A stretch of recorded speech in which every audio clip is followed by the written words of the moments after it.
of the things that I was thinking about a long time ago was like some of the toys that I played with when I was young, and I did the whole video with the little truck and everything like that, and that made me think about some of the old G.I. Joes that I had, and I got looking and I found one that I used to really love, and since then they've started making G.I. Joes have become more of like a collector's thing instead of like a toy for kids. And so they started re-releasing a bunch of the old G.I. Joes, and they release 6, 7, 8 a year or whatever in this, I think they call it the Classified series. And so the one that I stumbled upon, I remember it was some type of Viper. I couldn't remember what it was. And then it's the Alley Viper. And so I think the first run of this one was 89, and there was like another one like 91 and 93 or something like that. But I remember it, to me, it was just so cool because it was this bright orange and bright blue guy, and he had this little flip down visor that went over his face, and he had this big shield that he carried and everything. And the way G.I. Joes used to come is they had the little card that they were on, and the G.I. Joe was in the little plastic case. But then on the back side of it, it would have like the information about whatever character that was, and it would have like the little cartoon drawings of all the G.I. Joes that were with that series that was being released. But I'll put pictures of all this up there that you can kind of see, and I'll put the one for the Alley Viper up there. But you know, you had the good guys, the G.I. Joes and the Cobras that were the bad ones, and you know, I really like this one, like I said, just because it was really bright colored. It was Cobra, but who really cares? And one thing that I saw, if I'm remembering right, I couldn't look all this stuff back up, I just didn't have time, but I believe the Alley Viper was never actually in like the cartoon or anything like that. There was, I think it was in like a comic or something like that, but you know, anyway, I really liked it. So what the Alley Viper was is it would be like Cobra's urban division, if you want to call it that. So if you read the little backing of the card, you know, it says that it's equivalent to like a SWAT team or like the British Special Forces, the SAS, and you know that they were the most ruthless and they were the biggest and strongest, and they had to, in order to graduate from training, they had to survive being shot in the chest with a machine gun, and they had to jump off of a 30-foot thing onto concrete and land and run down a thing with gas but with no mask on and all this stuff. And you know, they carried like 50 pounds of stuff on them, and then 30 pounds of weapons and all that stuff like that. And I don't know, for some weird reason I was thinking about all that. And, you know, if you look at when I originally joined the Army, I joined to be on tanks, and so you don't really, at the time, this is like before September 11th and all that stuff like that, so you really don't think about, and urban warfare really wasn't quite a thing as much as it is now. But when we went to Iraq, we really weren't using our tanks that much, and we were more of a, you know, ground force, if you will. We learned a bunch of stuff before going to Kosovo and then being in Iraq and all that fun stuff. But you know, looking at, hey, they wore 50 pounds of body armor and all this stuff for the G.I. Joe. Well, there was one time I was kind of curious about, you know, the stuff that we were wearing and everything. So I just weighed myself in like my uniform and boots. And when I did that, I weighed, it was like 140, 145 pounds, something like that. So then I went and put on my vest and my Camelback with water, pretty much everything that I had to carry around every day. My full kit with my rifle and everything like that. And I weighed myself again. It was like 190 or 195 pounds, something like that. But it was a 50-pound difference of just the crap that I had to wear every day over there. And this is before they did, I want to say it was before we had DAPs and the side sappies. I know it was before the side sappies. Oh, God. So, someone just pulled out from me. Anyway, so the DAPs were extra Kevlar that would come down, and it would come down to about your shoulder, and then it also covered like your rib cage area. And then later the side sappies, the sappy is the armor ceramic plate that you would wear. They put one on each side, like on your side, instead of, you had one in the front here, one in the back, then they put one on each side. And after all of that, it added like another, it's like a 13 or 23 pounds or something like that. But like reading that they brought out this character in 1989, and that person had, well, they say 80 pounds. And if you look at what we had post with rounds and water and weapon and Kevlar and all that other fun stuff, at one point in time, it was probably close to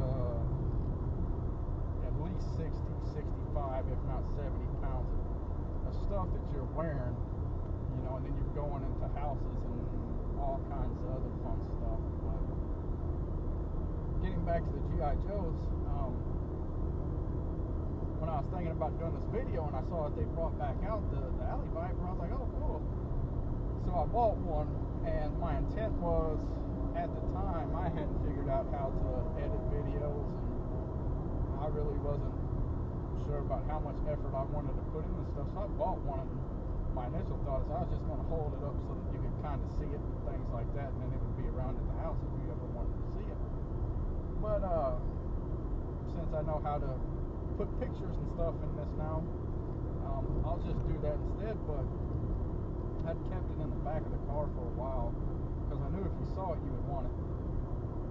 And I took it out, and it was out in the garage, and you saw it a couple times, and I finally gave it to you.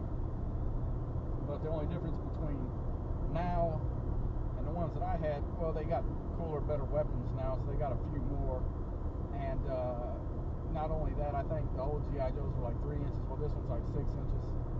So, but it was kind of funny because you really hadn't carried around too many toys. And for about the first 3 or 4 days that you had this thing, you were just carrying it around with you everywhere. And so it kind of made me think about, when I was younger and I had mine, I carried it around everywhere. But like, there's another one that I'm thinking about getting, the Techno Viper. I'll put a picture of this one up. And then like another one that they haven't done yet, but when they do it, I'm gonna get it. It's called Road Pig. And I always thought Road Pig was just the coolest because he was this big, muscular dude, and he had this like fade haircut, and his weapon was like, it almost looked like a two-headed battle axe, but instead it was like a pipe with a cinder block on it. And I was never that big when I was a kid, but I wanted to be like that big muscular guy like that. And so I think that's why. And I had like, they had like the original version, then they did one that had like neon colors and stuff, and that's the one that I had. But I'll put a picture up with that. And then with the G.I. Joes, I was thinking about, I told the story about how we would firecracker them in at the school and all the stuff like that. But one of the things that made me think of was there was one time I had a couple dollars, and like they sometimes they would have the G.I. Joes like right there as you leave and everything, like the way that they still have toys and everything now. But I had a couple dollars from somewhere, I don't remember where, and I saw one that I wanted, and I can't remember who I was with my mom or dad or whoever, but they said, yeah, get it. So I was in line by myself, and I remember standing in line and putting it up on the little conveyor belt for it to go forward, and the lady grabs it, and she checked it, and I think I only had like $2, and I had no clue what sales tax was at the time. And so they were like $1.80, $1.90, something like that at the time, $1.97, something like that. But I wasn't taking into consideration that there was sales tax for this thing, so when she slid it, I didn't have enough money for it. And I think my mom was with me, but she was like off over on the thing, and then, when that happened, I was just so scared. And I believe it was like a gentleman or a lady behind me. She gave me a person behind me gave me the change to go ahead and pay for the G.I. Joe. But for the longest time, that put such a fear in me about not having enough money to be able to pay for something. I can't remember how old I was at the time, maybe 7, 8 years old when this happened. But it's one of those things, and it just happened, and who knows if you'll even actually really see what money is with the way stuff has changed, because now everything is pretty much digital, but we'll see. And so there are a couple of toys that you're starting to play with and want. And like, one of the other things that's kind of neat about this now is and I guess we all do it, my dad showed me movies and stuff that he liked, and I ended up liking them, but like, you used to almost be able to know how old someone was, whether if they were a little older than you, a little younger than you, by the toys that they played with. Because, for me growing up, it went from He-Man to G.I. Joes to Ninja Turtles, and right as I was getting too old for toys and all that stuff is when the Power Rangers came out. So I kind of stopped at the Power Rangers. So I knew if someone played with Power Rangers, then they were a little younger than me. But like the whole Ninja Turtle thing, you had a couple shirts, and I got you a little kit that's got the two swords like Leonardo has, and they're blue, and it's got the two sides, and they're red like Raphael, and two nunchucks for Michelangelo, and a bow staff for Leonardo, or Donatello, sorry. But you started getting into the Ninja Turtles, and I got you one of the little gold books, and you like to hear that being read to you. But like the interesting thing, or I guess it always happens, is you were curious about it. So I've bought all the old Ninja Turtle movies, and so that's the ones with the guys in the suits and everything from the late 80s and early 90s. And you've been watching those now, and you really like those. But still haven't taken you to a movie yet, but I'm planning to this weekend. You really like the Minions, the new Despicable Me movie's coming out. And if everything goes to plan, tomorrow's the 4th of July, so we have fireworks. And so we'll do fireworks tomorrow night, and then this weekend we'll go watch Despicable Me, and hopefully you'll have a good weekend, and hopefully you'll be able to have these good memories that you can look back on one day and enjoy, and then if and when you decide to have kids, then you can share with them. So till the next one, I just want to say that I love you.